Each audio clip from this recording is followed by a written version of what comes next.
오늘 새벽 우리에게 주신 하나님의 말씀은 신명기 23장입니다. 제 23장. 고환이 상한 자나 음경이 잘린 자는 여호와의 총회에 들어오지 못하리라. 사생자는 여호와의 총회에 들어오지 못하리니 10대에 이르기까지도 여호와의 총회에 들어오지 못하리라. 암몬 사람과 모압 사람은 여호와의 총회에 들어오지 못하리니 그들에게 속한 자는 10대뿐 아니라 영원히 여호와의 총회에 들어오지 못하리라.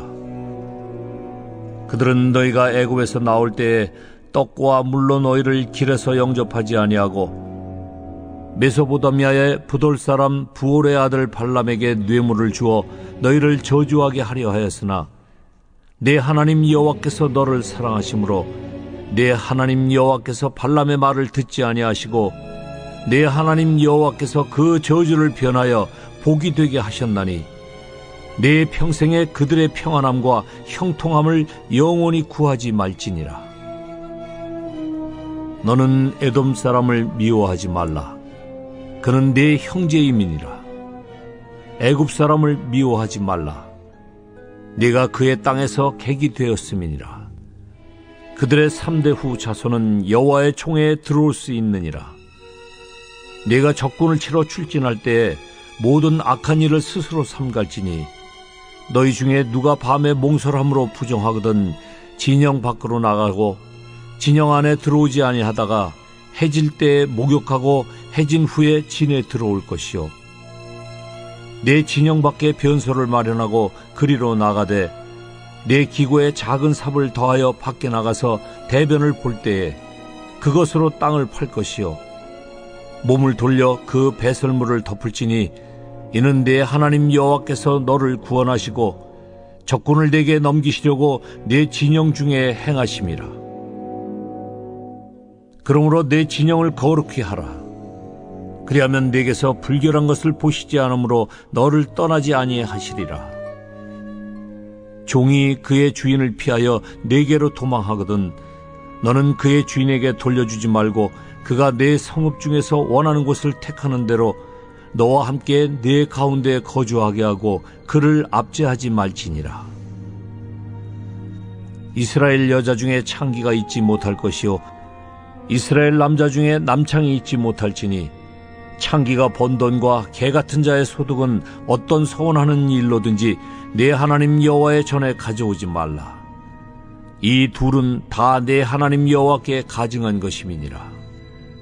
네가 형제에게 구워주거든 이자를 받지 말지니 곧 돈의 이자, 식물의 이자, 이자를 낼 만한 모든 것의 이자를 받지 말 것이라. 타국인에게 네가 구워주면 이자를 받아도 되거니와 내 형제에게 구워주거든 이자를 받지 말라. 그리하면 네 하나님 여호와께서 네가 들어가서 차지할 땅에서 네 손으로 하는 범사에 복을 내리시리라. 내 하나님 여호와께 서원하거든 갚기를 더디하지 말라. 내 하나님 여호와께서 반드시 그것을 네게 요구하시리니 더디면 그것이 네게 죄가 될 것이라. 네가 서원하지 아니하였으면 무죄하리라. 그러나 내 입으로 말한 것은 그대로 실행하도록 유의하라. 무릇 자원한 예물은 네 하나님 여호와께 네가 서원하여 입으로 언약한 대로 행할지니라. 내 이웃의 포도원에 들어갈 때에는 마음대로 그 포도를 배불리 먹어도 되느니라. 그러나 그릇에 담지는 말 것이요 내 이웃의 곡식밭에 들어갈 때에는 네가 손으로 그 이삭을 따도 되느니라. 그러나 내 이웃의 곡식밭에 낫을 대지는 말지니라. 오늘 새벽에도 하나님의 은혜와 평강이 함께하기를 축복합니다. 오늘 말씀은 하나님께서 임재하는 거룩한 공동체가 되라라는 뜻에서 오늘 율법의 말씀을 하고 있습니다. 이 말씀에는 연속성도 있고 불연속성도 있습니다. 즉 이스라엘 백성에게 하신 말씀인데 이 거룩함을 유지하든지 여러 가지를 지키라라고 할 때 이스라엘 백성에게만 해당되는 말씀이 있습니다. 근데 이와 달리 현대 교회에서는 이 말씀을 적용하기보다는 새롭게 해석하는 말씀들이 많습니다. 그래서 오늘 그것을 좀 잘 구별하면서 말씀을 볼 때 우리가 좀 오해하지 않을 수 있습니다. 제일 먼저는 하나님께서 이스라엘 백성에게 거룩함을 유지하라라고 말씀합니다. 그래서 거룩함이라는 것은 선택할 문제가 아니라 반드시 지켜야 할 문제다라고 말씀하시죠. 그래서 하나님이 거룩하니 너희도 거룩하라라고 말씀하시면서 제일 먼저 규정하는 것이 여호와의 회중에 들어올 사람 그리고 들어오지 못하는 사람을 규정하는데 1절에서 8절에 나오고 그 다음에 전쟁을 할 때 이스라엘 백성들의 진영을 거룩하게 하라, 정결하게 하라 9절에서 14절까지 말씀하고 있습니다. 또 성적으로 너희가 도덕적인 순결을 지켜라 이게 17절, 18절에 나옵니다. 이게 모두가 하나님이 거룩하니 너희도 거룩하라 즉 하나님의 임재를 위한 준비를 하라라는 겁니다. 그래서 이거 신약 성경에 가면 우리 자신을 뭐라고 얘기하느냐 하면 하나님이 임재하는 거룩한 성전이다. 우리 몸을 그렇게 표현하죠. 그래서 이제 신약 성경과 구약 성경과 동일한 점도 있지만 차이점도 있습니다. 그래서 오늘 이제 1절과 2절에 보면 이렇게 말씀합니다. 고환이 상한 자나 음경이 잘린 자는 여호와의 총회에 들어오지 못하리라. 사생자는 여호와의 총회에 들어오지 못하리니 10대에 이르기까지도 여호와의 총회에 들어오지 못하리라. 여호와의 총회라는 것이 하나님께 예배할 수 있는 공동체를 말합니다. 히브리어로 카할 야훼라고 부르는데요. 이 카할이라는 말을 신약 성경에서는 어떻게 이해를 했느냐? 바로 새 이스라엘의 공동체 교회라는 말로 이제 번역을 새롭게 합니다. 하나님 여호와의 회, 총회에 들어올 사람 그랬는데 신약 성경에서는 이것을 후에 교회라고 부르죠. 근데 여기 이제 이건 같은 점인데 차이가 뭐냐면 이스라엘 백성들은 혈통 중심의 신앙입니다. 그래서 혈통에 어긋나는 것이 있거나 혈통에 접촉되는 것, 즉 거룩함을 유지하지 못하면 여호와의 회에 들어가지 못하리라. 근데 신약 성경에서는 교회는 모든 사람에게 열려 있습니다. 모든 사람을 죄인으로 보고 예수 그리스도만 믿으면 혈통이 아닌 믿음으로 하나님께서 자녀 삼는 것. 이게 이제 구약 성경과 신약 성경의 다르죠. 그럼 구약 성경은 혈통 중심의 거룩함을 유지하라라고 봤을 때, 즉 고환이 상하거나 사생자, 암몬 사람, 모압 사람, 이 사람들은 여호와의 회에 들어오지 못한다라고 한 겁니다. 혈통을 중심으로 하기 때문에. 특히 이제 암몬과 모압 사람의 경우에는 이스라엘이 출애굽할 때 도움을 주지 않죠. 발람을 통해서 저주하도록 하는 일을 저지르죠. 그래서 하나님께서는 10대가 지나도 10대면은 어떤 시간을 얘기할까요? 보통 뭐 10대, 1000대 그런 이야기가 성경에 종종 나오는데요. 뭐 3대, 10대, 1000대 그렇게 나오는데 10대 이상 가면은 적어도 300년 이상을 이야기합니다. 그 이야기는 영원을 표현할 때, 야 너희는 안 돼 라고 할 때 그때 10대 혹은 1000대 그렇게 표현을 합니다. 그래서 이제 이건 차별하려는 의도가 아니라 하나님께서 이스라엘 백성을 처음에 거룩함을 유지할 때 혈통 중심의 순수성을 유지하도록 하기 위해서 했던 겁니다. 근데 신약 성경에 가면 이것이 달라집니다. 근데 왜 달라지게 되느냐 하면 신약 성경으로 넘어가기 전에 이사야 56장에 보면 하나님의 이야기를 다 뒤집어 엎습니다. 처음에 뭐 고자나 음경이 잘린 자나 사생아나 모압이나 암몬이나 여호와의 총회에 들어오지 못할 것이다 라고 했는데 이사야 56장에 가면 하나님이 이 말씀을 다시 뒤집어 엎습니다. 그래서 뭐라고 말씀하시냐면 나의 안식일을 지키며 내가 기뻐하는 일을 선택하며 나의 언약을 굳게 잡는 고자들에게는 내가 축복해 줄 거다. 또 여호와와 연합하여 그를 섬기며 그의 이름을 사랑하며 그의 종이 되며 안식일을 지켜 더럽히지 아니하며 나의 언약을 굳게 지키는 이방인은 내가 내 백성을 삼을 것이다 라고 말씀하시죠. 처음에는 이스라엘 혈통 중심으로 하나님께서 거룩함을 지켜야 돼. 너희들은 구별돼서 살아야 돼 라고 했는데 그들이 혈통 중심의 신앙을 지키지 못합니다. 그래서 하나님께서 더 이상 이스라엘이 아니라 새 이스라엘, 새 언약 공동체가 필요하다. 그래서 예수 그리스도를 믿는 자들을 하나님께서 끌어안으시죠. 그래서 신약 성경에는 죄인들의 공동체를 만듭니다. 용서받은 죄인들의 공동체. 그래서 여기서 중요한 것, 거룩함을 유지하는 게 혈통 중심에서 뭐로 바뀌느냐? 믿음으로 바뀝니다. 우리가 얼마만큼 하나님 앞에서 믿음으로 살아가느냐. 이제 그게 신약 성경에선 크게 바뀝니다. 진중에서도 재미난 것은 설정을 하는 사람은 목욕을 해서 정결해야 된다.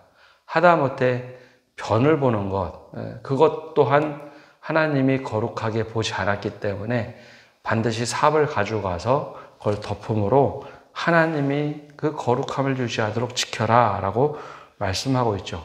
이게 이제 눈에 보이는 거룩함입니다. 근데 신약 성경에 가면 우리가 겉으로 드러나는 것이 아니라 우리 마음의 할례를 받았느냐, 우리가 정말 하나님 앞에 서 있으려고 노력하고 있느냐, 이 거룩함을 유지하라 라고 합니다. 오늘 말씀 중에 이제 17절과 18절은 이게 창기와 남색하는 자를 금지하고 있는데요.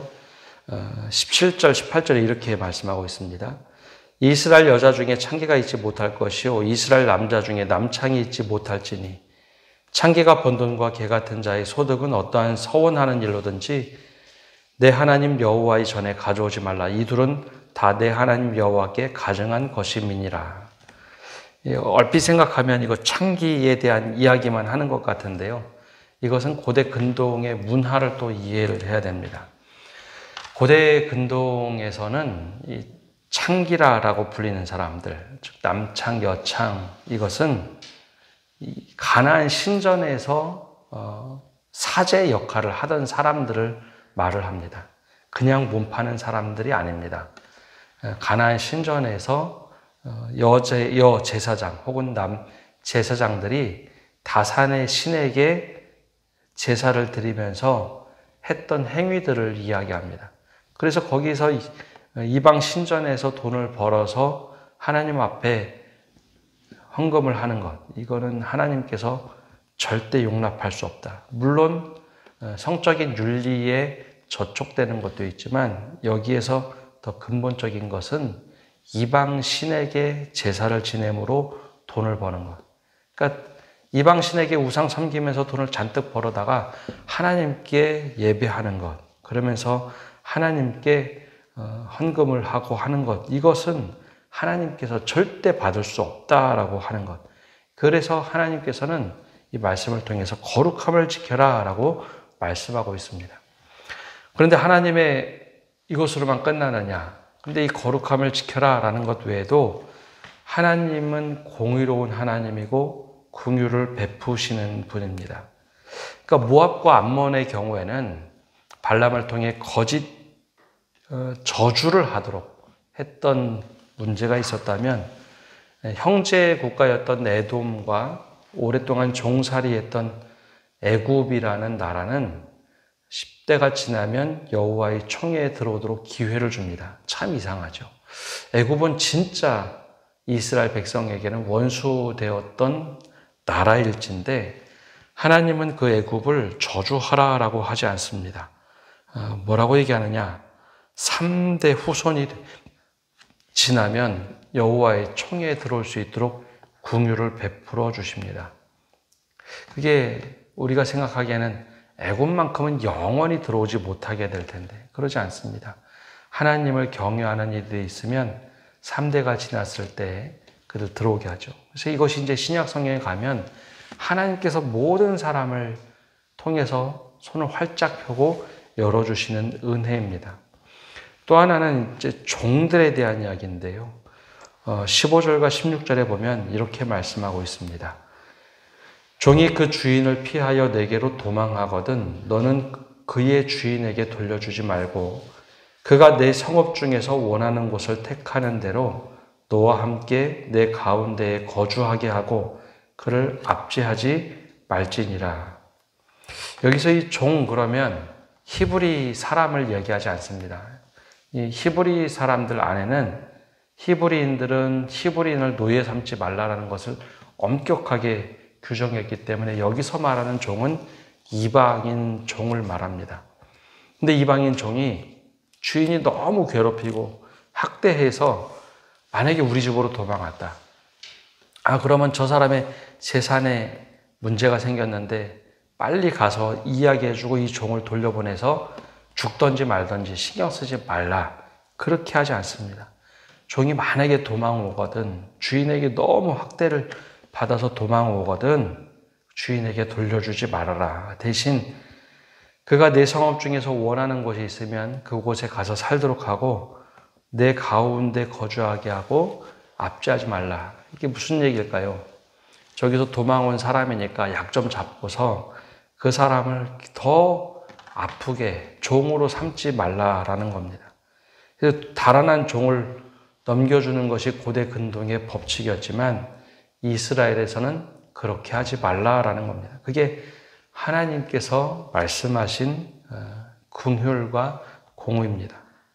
또 이스라엘 백성 안에서는 고리대금을 하지 못하게 했습니다. 돈을 빌려주면 너희 절대 이자를 받지 말라. 이방인에게는 이자를 받을 수 있겠으나 형제들끼리는 절대 이자를 받지 말라. 왜냐하면 여러분 이자를 받게 되는 순간 어떻게 될까요? 고대 세계에서는 고리대금이 심했습니다. 그러니까 이자를 5%, 10% 받는 것이 아니라 30%, 50%. 그러면 1년, 2년 지나면 그 사람이 파산해서 노예가 될 수밖에 없습니다. 그런 일 하지 말라는 거죠. 그래서 돈을 꾸어주더라도 이자를 받지 말라. 신약 성경에서는 예수님이 오히려 더 파격적으로 얘기하죠. 돈을 주면 줬지 이자를 받으려고 돈을 꿔주지 말라라고 오히려 그렇게 말씀하시죠. 그게 하나님의 긍휼과 공의로 살아가는 거룩한 백성이 되라라는 겁니다. 또 하나는 오늘 말씀에 하나님과 약속한 것은 반드시 지켜라. 즉 서원에 대한 이야기를 21절에서 25절까지 말씀하고 있습니다. 그래서 하나님과 서원한 것은 더디하지 말고 오랫동안 묵혀두었다가 하나님 앞에서 죄를 짓지 말라라고 하죠. 그래서 서원하였으면 반드시 지켜라 라는 말씀을 합니다. 또 하나는 이제 절제와 배려, 그리스도인들, 신앙인들은 배려와 절제를 해라 라는 겁니다. 24절과 25절에 나오는데요. 이거는 우리가 한번 꼭 기억하는 말씀이어야 합니다. 24절에 25절 이렇게 말씀합니다. 내 이웃의 포도원에 들어갈 때에는 마음대로 그 포도를 배불리 먹어도 되느니라. 그러나 그릇에 담지는 말 것이요. 내 이웃의 곡식밭에 들어갈 때에는 내가 손으로 그 이삭을 따도 되느니라. 그러나 내 이웃의 곡식밭에 낫을 대지는 말지니라. 이게 무슨 말일까요? 포도원에 들어가서 혹은 남의 밭에 들어가서 마음대로 먹어도 된다라는 것, 그런 의미가 아닙니다. 이게 가나안 땅에 들어가면 이제 유목 생활을 하던 사람들이 정착을 해서 농사를 지어야 합니다. 근데 유목 생활에서는요, 같이 이동하고 같이 하면서 만나를 먹었기 때문에 다 형편이 비슷합니다. 만나는 매일매일 주어지는 음식이었기 때문에 쌓아둘 수도 없죠. 물론 이제 안식일이 되면 그 전날 2배의 양을 거두어서 쌓아둘 수 있지만 그 이튿날이 되면 다 썩어버렸습니다.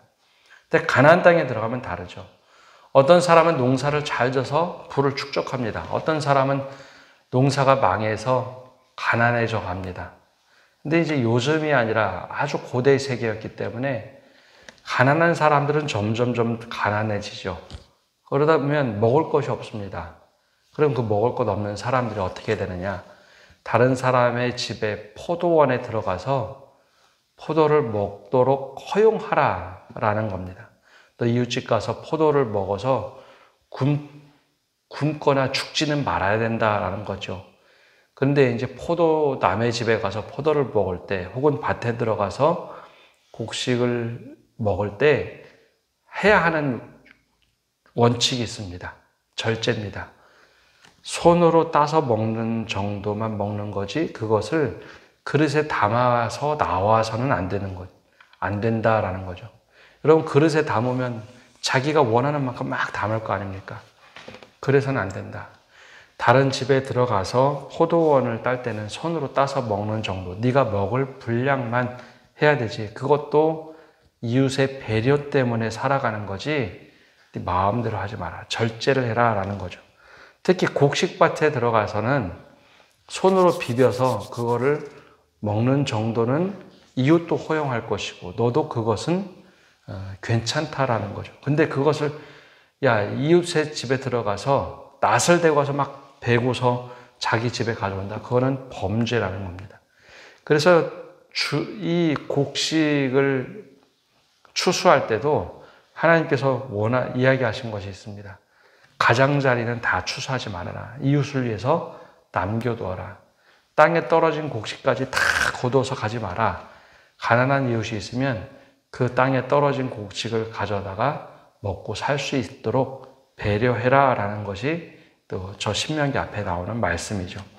그래서 이 거룩함을 지키는 공동체가 되라 라는 겁니다. 근데 참 희한하죠. 우리가 생각하는 거룩함과 이 성경에서 말하는 거룩함이 다릅니다. 우리는 거룩함 그러면 예배 잘 드리는 것, 기도 잘하는 것, 그리고 헌금 생활 잘하는 것, 봉사 잘하는 것, 그걸 이제 거룩함이라고 생각하는데 너희 어떻게 살아갈래? 혈통 중심의 신앙을 얘기했지만 혈통을 넘어서 믿음으로 어떻게 거룩하게 살아갈 거냐? 하나님께서 원하시는 삶을 어떻게 살 거냐? 이웃에게 어떻게 베풀 거냐? 또 하나님과 약속을 어떻게 지킬 거냐? 이게 모두 다 하나님이 원하시는 거룩한 삶이었다는 겁니다. 그래서 우리가 사람들과 함께 어울려 살아갈 때 그리스도인답게 살아가는 것이 어떤 것인지 오늘 말씀을 통해서 우리에게 보여주고 계십니다. 우리가 이 말씀을 보면서 맞아, 하나님 앞에서 오늘도 예배당이 아니라 하나님 앞에서 매일매일의 삶을 살겠다고 다짐하고 결단하시는 성도 여러분 되시기를 바랍니다. 기도하겠습니다. 하나님, 오늘도 저희가 주님 앞에 나와서 말씀을 듣고 나갑니다. 주님, 우리가 주님이 원하시는 거룩한 삶을 살도록 은혜 내려 주옵소서. 그래, 사소한 것, 우리가 무심코 하는 일들, 주님께서 나에게 무엇을 원하시는가? 사람들과 함께 어울려 살아가면서 거룩함을 유지하도록 은혜 내려 주옵소서. 그래서 하나님이 거룩하시니 우리도 그 거룩함, 구별되어서 살 수 있도록 은혜 내려 주시고 늘 결단하며 실천하게 하여 주옵소서. 예수님의 이름으로 기도합니다. 아멘.